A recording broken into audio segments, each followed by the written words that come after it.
Hello, and welcome to the Inside the Orange podcast.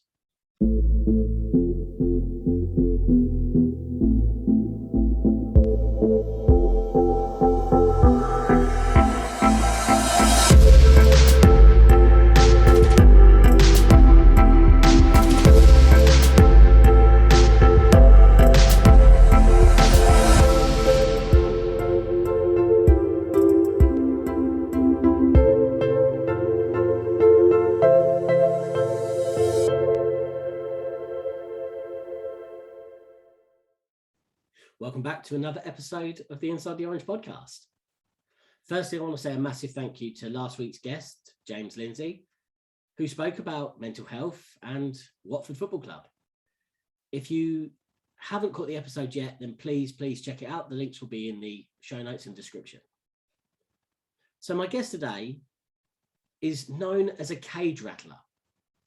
And when I met Dr. Bridget Cooper, I was inspired to know more about what she does and why she is known as a cage rattler.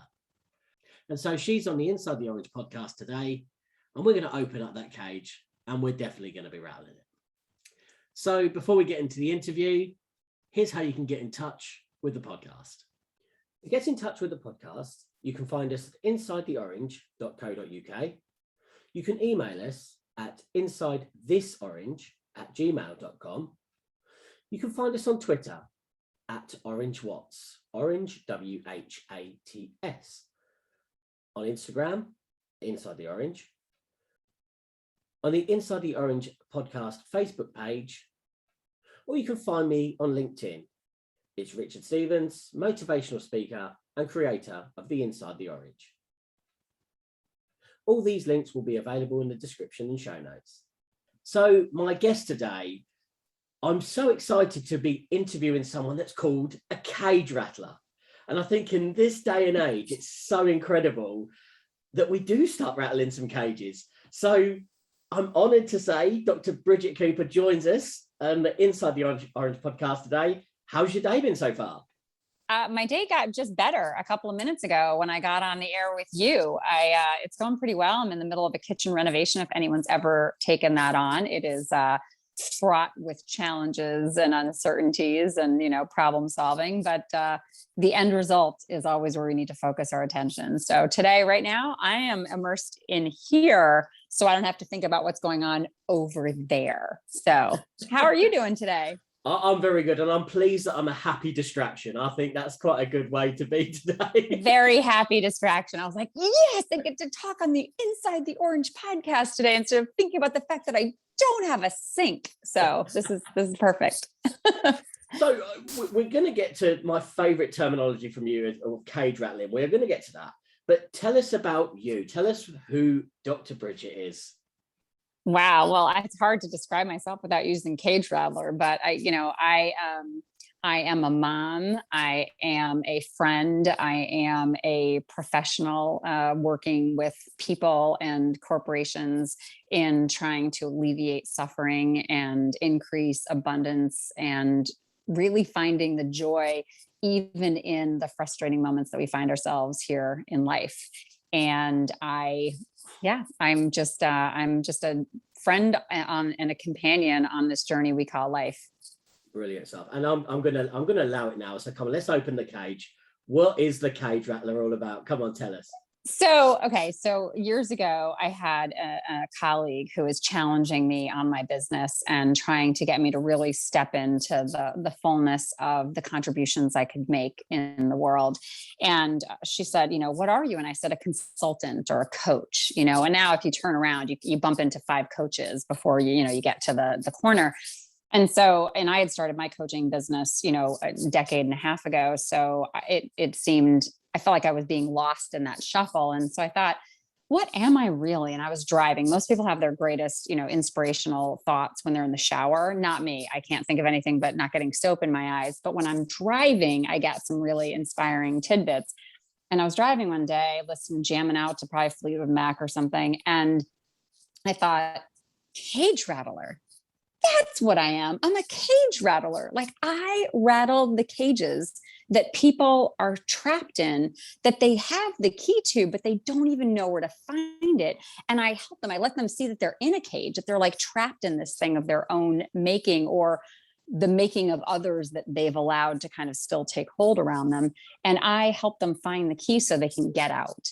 And so it's an awakening, because my catchphrase is awareness equals choice and choice equals power. So in order to have you like tap into your own power, you have to become aware of the cage that you're in, and you have to figure out where to find that choice, if that makes sense. No, absolutely. But so where does it come from? Is it a social thing? Do we get put in cages, or do we put ourselves in these cages? Where does it start? I mean, I feel like it starts in the earliest of experiences, which is that, when we are born into family systems, right, we get a certain image of ourselves and other people and how things are kind of connected. And we start defining ourselves and other people in ways that either constrict our growth or unrestrict our growth. And so those cages are just basically the definitions that we've created around us that stop us from being able to see life in a more free, open, passionate way. So I think it's, maybe some of it's societal. There are certain societal constructs that stop us from, kind of stepping outside of some of those cages. But often it's just how we've decided to define ourselves in relationship to other people in the world. And I remember, we spoke before when we were setting this up. Yeah. We had a fantastic chat, and we did. We should have recorded that. We should have done it. That could have been part one, and now we're in part two. That's right. Even better.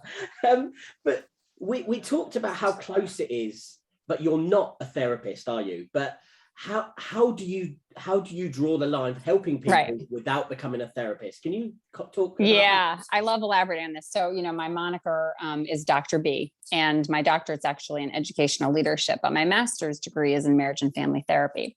And I got my master's degree in marriage and family therapy back in the late 90s, and I never sought licensure. I ended up working on the administrative side of marriage and family therapy education, and then went back into student affairs and got my doctorate in educational leadership.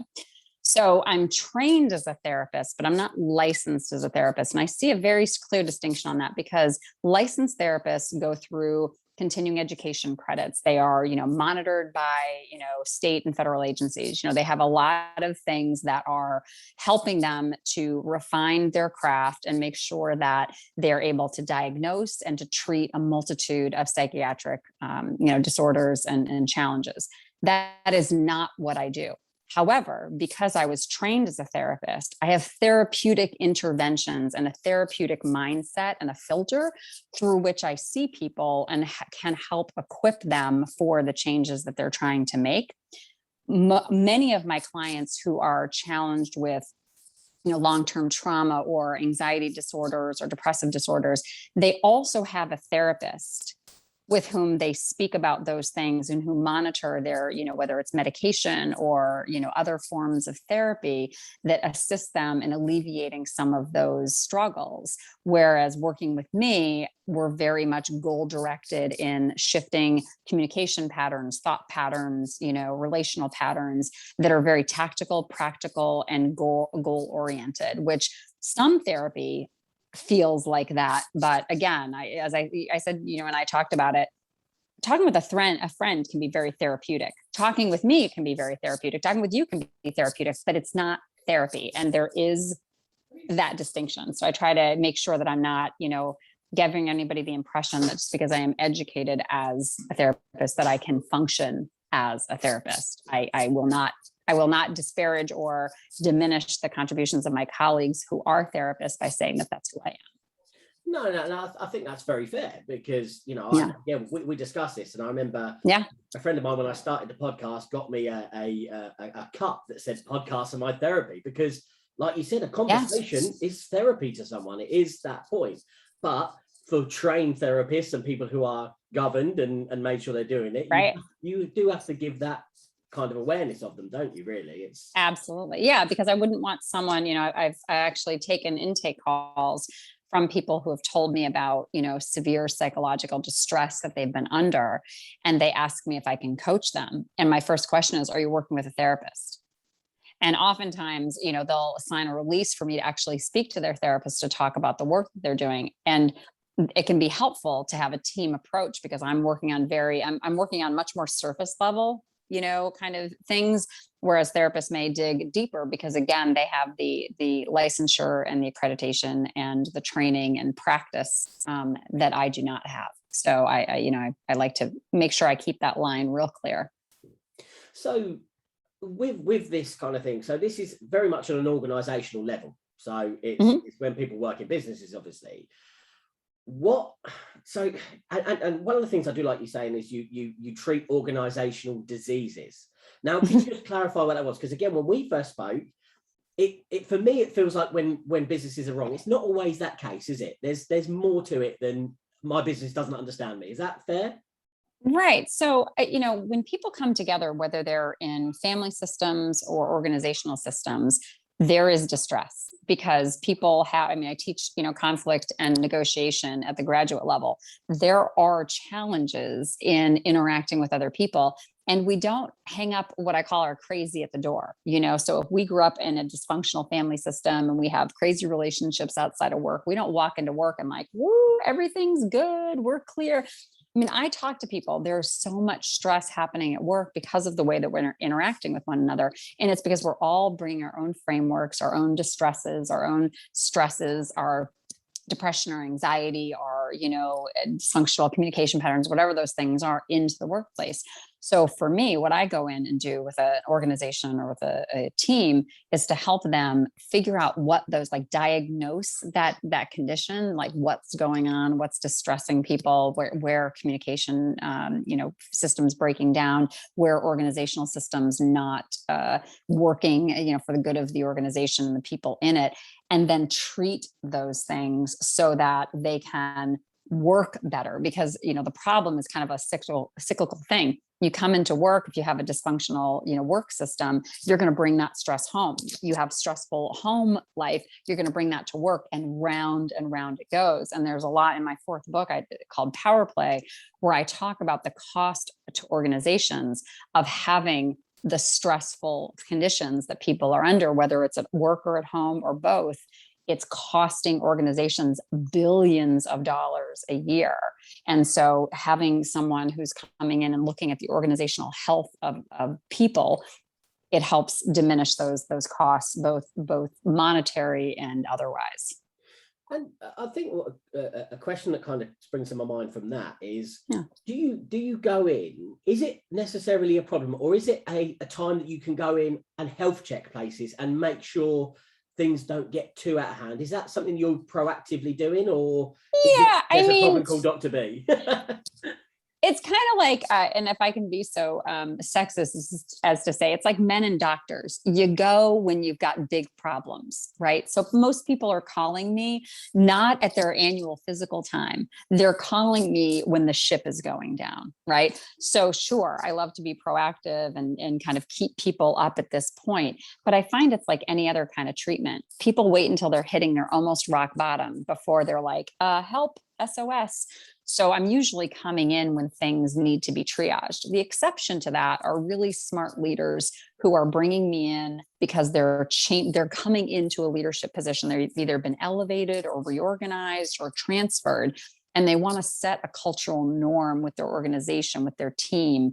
And they bring me in to launch that. The practice is called leadership assimilation, which is assimilating a leader and its team together so that they can work more constructively with one another. So that is when they bring me in at the beginning. Now, truth be told, of course, that's not the origin of the organization. So there's all sorts of unhealthy things probably going in as the leader's coming in, and they have to figure out how to manage it.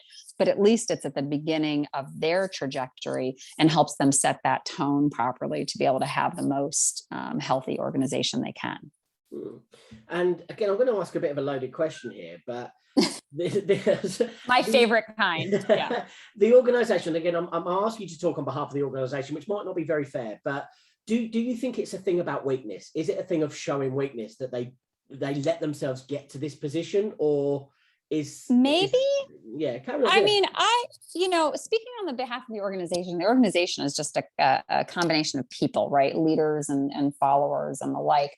And so I think really it's about, it's kind of like, when you look around your house and all of a sudden you spring a leak somewhere, right? And you go and you look at it and the plumber comes in and they're like, this thing has been rusting for 5 years. And you're like, didn't notice. I was kind of busy doing the laundry, taking out the trash, like I just didn't notice. I saw it, I heard something, but I was like, later.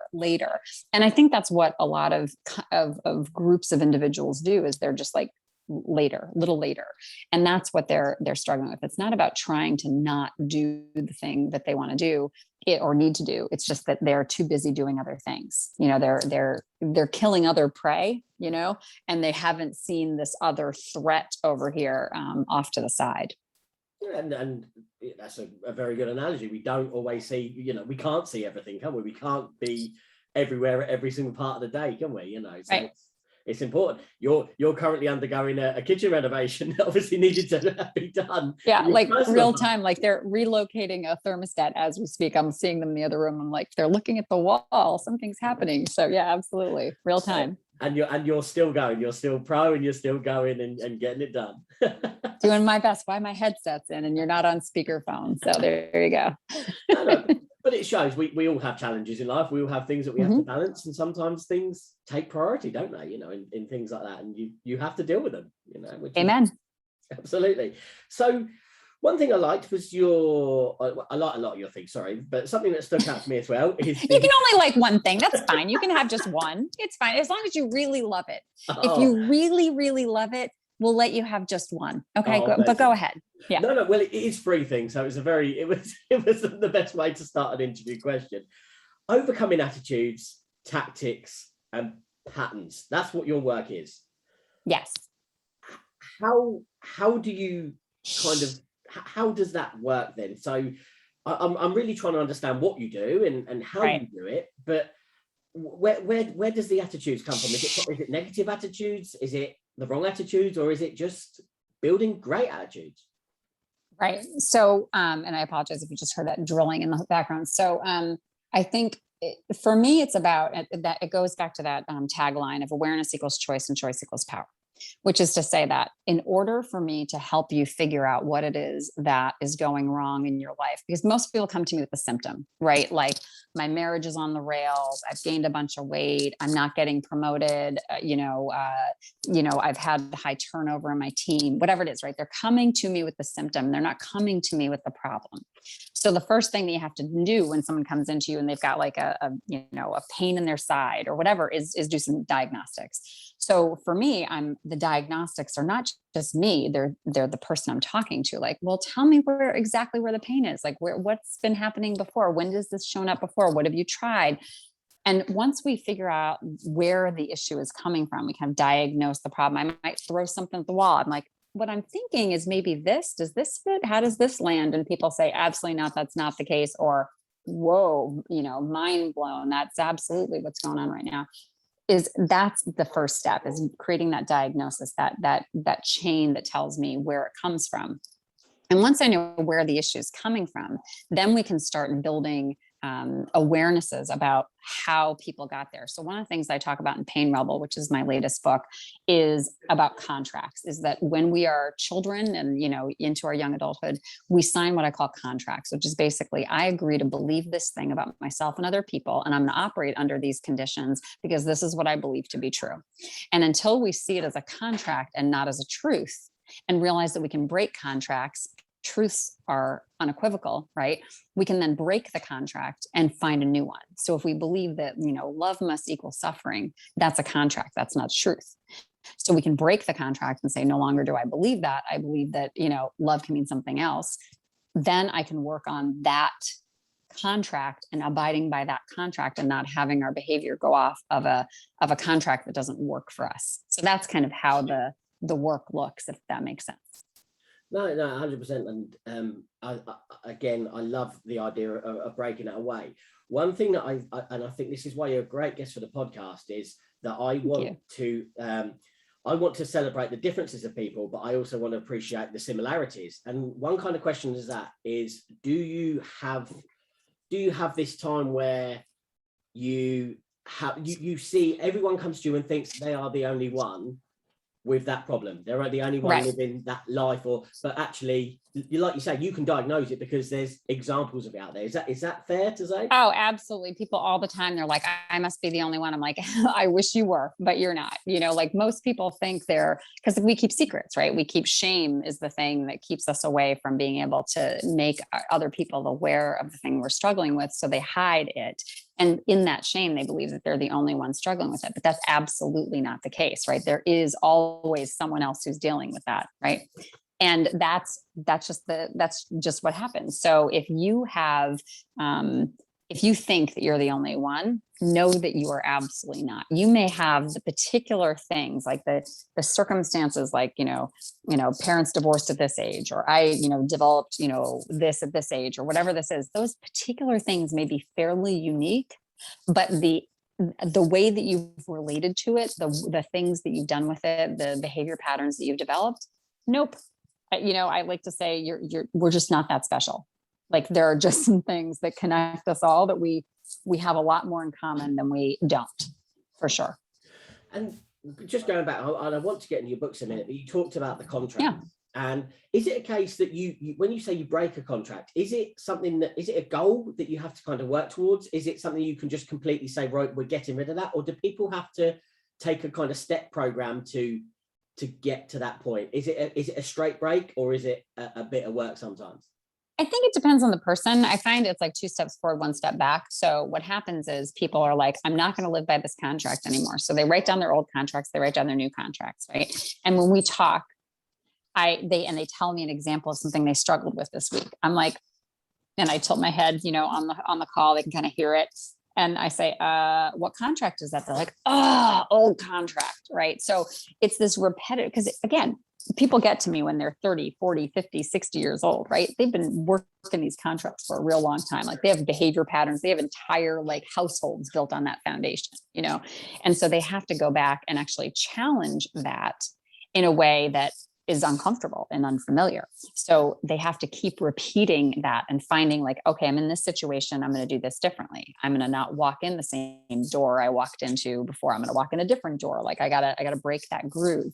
And so it takes a lot of repetitive, committed action toward living by the new contract. So in a sense, it's a clean break that they've decided they're going to live by the new contract, but it doesn't mean that their behavior and their feelings follow that quickly. They have to keep doing it over and over again.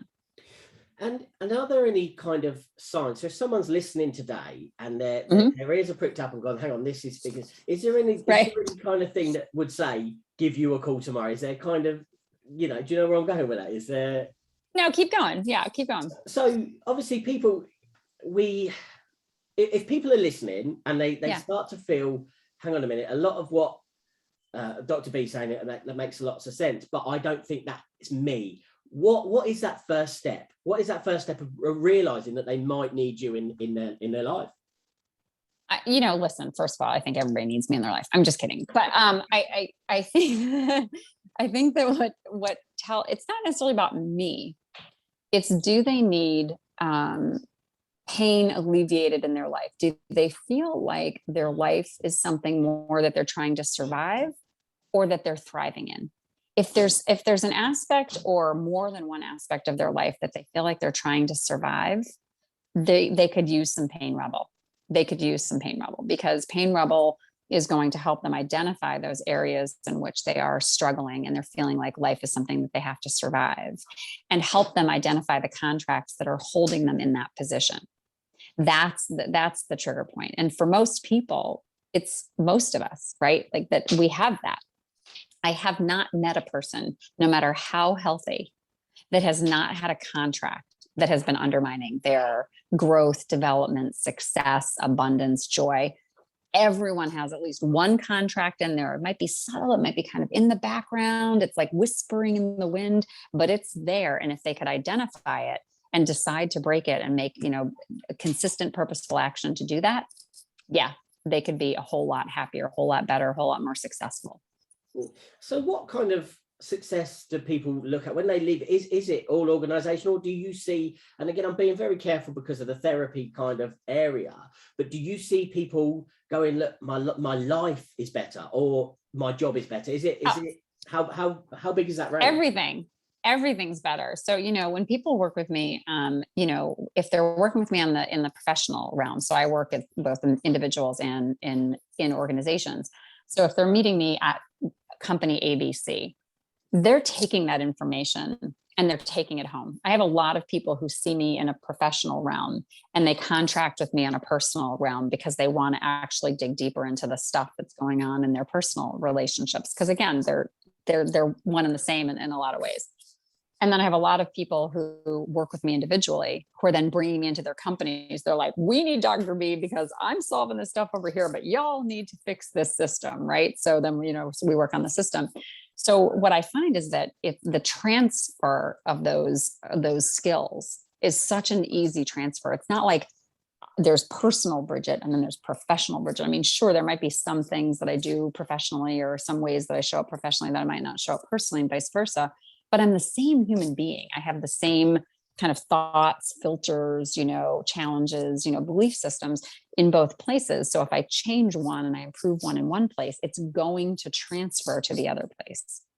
Well, I think that's important because I think, if you said it earlier on, your work and your home life isn't that much different because you are the same person regardless what door you walk through, like you said, which is really important. So, right. But I just think sometimes that we just get that point where we think, no, I've got my work self and I've got my home self and never the two shall meet, but they clearly do, don't they? I mean, yeah, so many of my executive clients are struggling or recovering alcoholics or have had, significant trauma in their histories and are trying to move through it, who are struggling at work because they're struggling at home. They're going through a divorce or their spouse is unfaithful or their kid is in, mental health care or, whatever, their parents are dying. We're just human. We're just bringing that humanity. And I think when organizations recognize the humanity of their workforce, they can better embrace some of the support systems that will help their company to be more profitable. There's a proven connection between those two things, that the health of the individual creates the health of the company and the unhealth of the individual creates the unhealth of the company. It's not a big leap. Okay. And I said I wanted to get on your books, but I've got one more other question that I wanted to ask. Okay. Your book. It just keeps coming up. But one of the things I loved, again, I keep saying that, but your mission to change the world one life at a time, yes. Right? Yeah. Fantastic mission. Now, does that mean you've got 8 billion customers to see in this world or 8 million people that need to see you? Or do you think that by seeing one person can actually then affect families, organizations? Is that how does your work? Yeah. I mean, I need ambassadors of goodwill. Right. So, I believed in that butterfly effect, right? That a butterfly flapping its wings, in one space creates an effect, around the world. I believe that that's true. That if you, get honked at on your way into work, you might honk at the next person, or you might, right. So it has like a ripple effect. So by the time you get into work 15 miles away, you've already had, I should have said kilometers anyway, but some space away, you've already, trashed the day of half the people who came into your orbit because one person trashed yours. So we hand the hot potato off to other people. In the same way, we hand the love. So when you make somebody else's day better, they make somebody else's day better, and so on and so forth and so on and so forth. So to me, it's not about me having personal contact with, 8 billion or 79 billion by the time we're all, said and done people. It's about making sure that I'm affecting as many people as possible so they can affect as many people as possible. Because I'm very clear about one thing, and you know this if you read Little Landslides, which is my story, is that had my parents taken responsibility in themselves for being the best contributors to other people around them, I never would have suffered the way that I suffered. So each one of us can affect more than one life in a very profound way, either positively or negatively or both. And we have to take responsibility for that. So for me, I remember I used to volunteer in the jail system, and I still do, but now with COVID, it's much harder to get in. But But I remember one of the first groups of male inmates that I had with me, and they said, "Why do you do this?" I said, "Because if I can change the attitudes and behaviors and feelings of one of you, if I can help you change your life, turn things around, all of my suffering will have been worth it, because I know that there'll be an entire family system that will be positively affected, and their family system will be positively affected, and it will go on for generations and generations, one person." So one person at a time.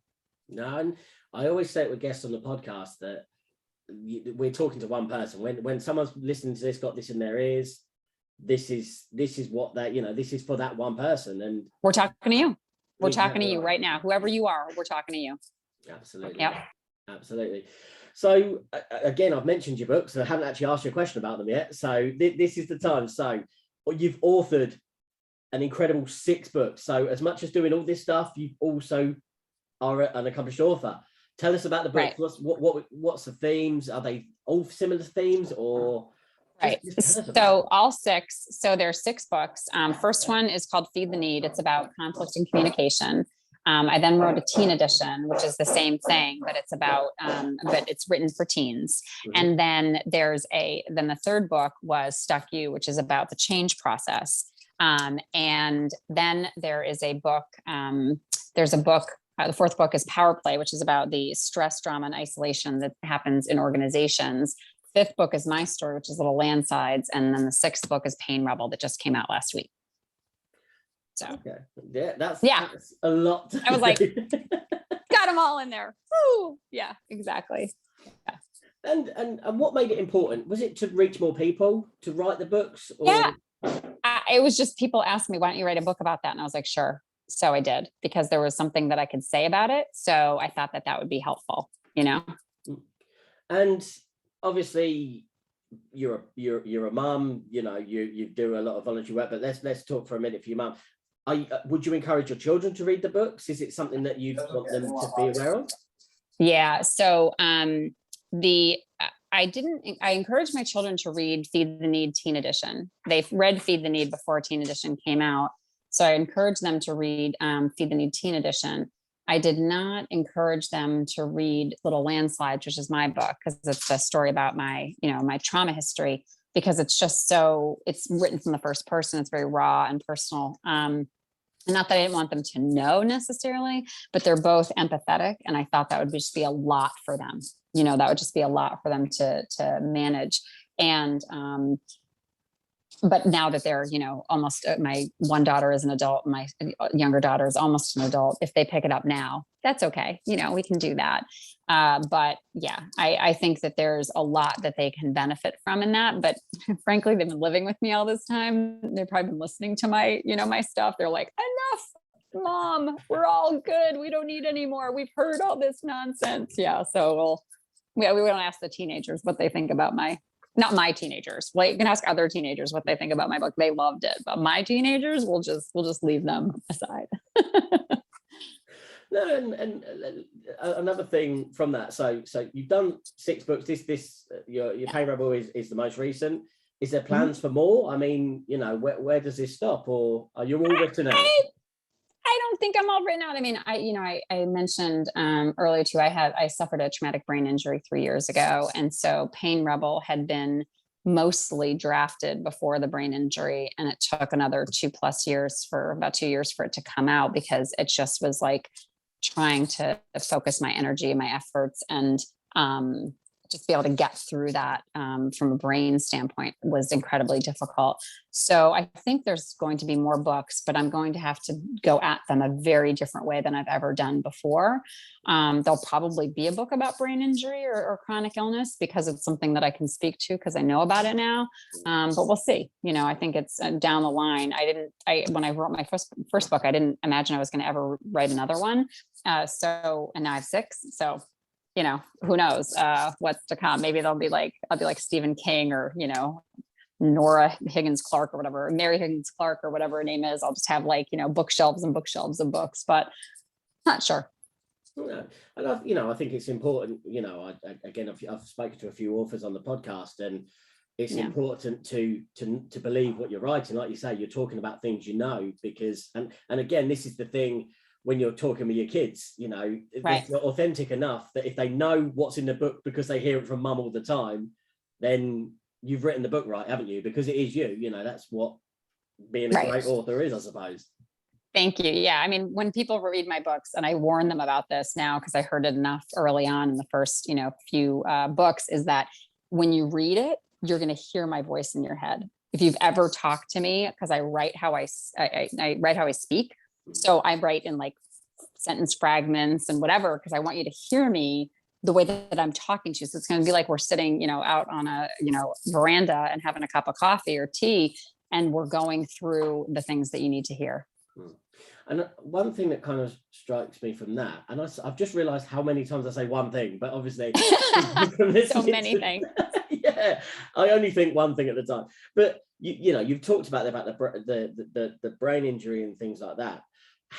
People must think of you as this kind of superwoman, you're fixing other people's problems. But how much of that comes to vulnerability of you? Like, you're sharing what you've been through, but do people have to know that actually, yes, I've struggled? Yeah, I mean, I think I think that the message that I try to share, because, whether it's through Little Landslides or any of my books, when I, kind of tip my hat to my story, is to say that it's not to say that it's to give compassion for their struggle, but to hold them accountable for their recovery. And that's the message that I try to convey to all of my clients, is that there's compassion for where they find themselves, how they got there, and there's accountability to get out. Because that's how I've had to hold myself, right? Is that I have compassion for how I got here, where I am, what my struggles are, but I also I hold myself accountable to get to someplace else, or to manage it better, or to, get resources, that sort of thing. Mm-hmm.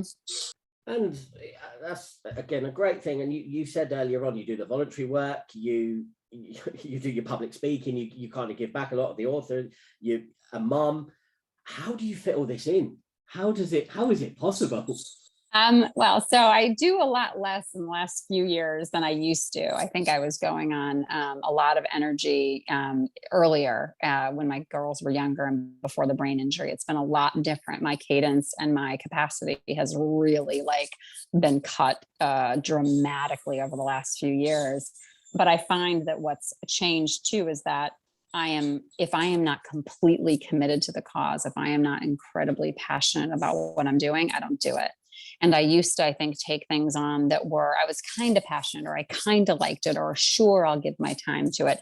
And now because I have so little bandwidth, it has to be really super important to make that commitment. So I think for me, it's less about how much I'm doing and how much intention and passion I'm bringing to every moment. And I hope that your, listeners, whoever's listening today, is really evaluating, what are you doing that you love and feel good about, and feel like you're, giving more of yourself to the world when you do it, and do more of that. And all the other things, try to do less of those things, because life is short and this is the one time around, and it needs to have meaning and value for it to be fun. Great message. What's next? What's next for Dr. B? You're slowing down, but I cannot believe for a second you're stopping anyway. What's next? Well, I just launched my children, hopefully getting my kitchen done. That would be good. And I think, just continuing on my mission to change the world one life at a time. I think, speaking and coaching and yeah, really building communities for people to share some of their experiences, and be able to find healing in the, the ears and the, kind of words of others. And I mean, I think, you've spoken so much today, and it's so lovely. And I think what's brilliant as well is you've done this with a kitchen renovation going on at the same time, which this just shows this is you, this is real. By the way, I just want you to see that this is me and my contractors passing notes to each other as we were talking, just FYI. I just directed where the thermostat's going and where the thermostat is in my house in the construction as we were talking. So I'm going to thank God for the mute button. Thank you for the mute button. And for me, putting my hand over my mouth as I spoke to them while I was on mute. So, yeah. And it just, life doesn't stop, but, that just shows sometimes you've just got to make things happen out there. You've got to multitask, and you've got to fix the problem that needs fixing, as you said earlier on. You absolutely do. Yes. And then also take naps, take lots and lots of naps. That's a good advice. Where can people find you and your work? So I'm sure you've piqued so much interest today. So where Thank you. Yeah. So you definitely look me up on my website, drbridgetcooper.com. You can look me up on Amazon, same way, Dr. Bridget Cooper. I have all the books there on Amazon. You can friend me on Facebook, either Dr. Bridget Cooper or Bridget Cooper is my personal account, but it functions as my business account as well. And I'm on LinkedIn, also Bridget Cooper, and Instagram, Dr. Bridget Cooper. So look me up, check me out. I've got a YouTube page that I haven't done a lot with over the years, but I've got all sorts of old videos that are kind of fun for people to get to know me a little bit better, and connect with me, and we can go on this journey together.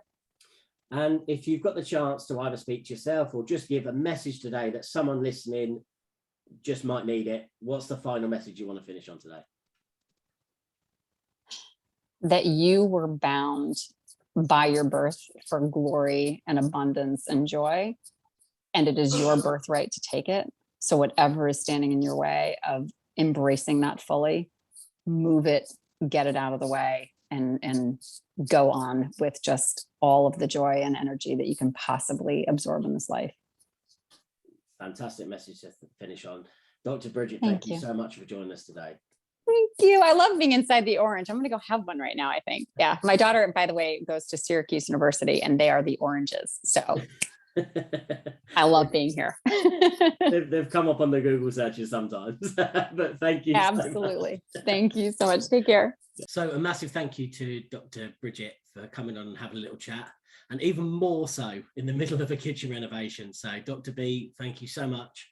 If you do want to find out anything else, obviously the links will all be in the description and show notes, so you can find Dr. B's work. On next week's show, I am joined by actress Ionica Adriana, a Romanian-born actress. She's going to be talking about acting, presenting, and working with people that are close to the podcast heart, as in Born Anxious and Anna Kennedy. So I look forward to that, and we'll see you next week. So before we go today, as usual, goodbye and take care, and keep listening to find out how you can get in contact with the podcast. To get in touch with the podcast, you can find us at insidetheorange.co.uk. You can email us at insidethisorange@gmail.com. You can find us on Twitter at OrangeWhats, Orange WHATS. On Instagram, Inside the Orange. On the Inside the Orange podcast Facebook page, or you can find me on LinkedIn. It's Richard Stevens, motivational speaker and creator of the Inside the Orange. All these links will be available in the description and show notes.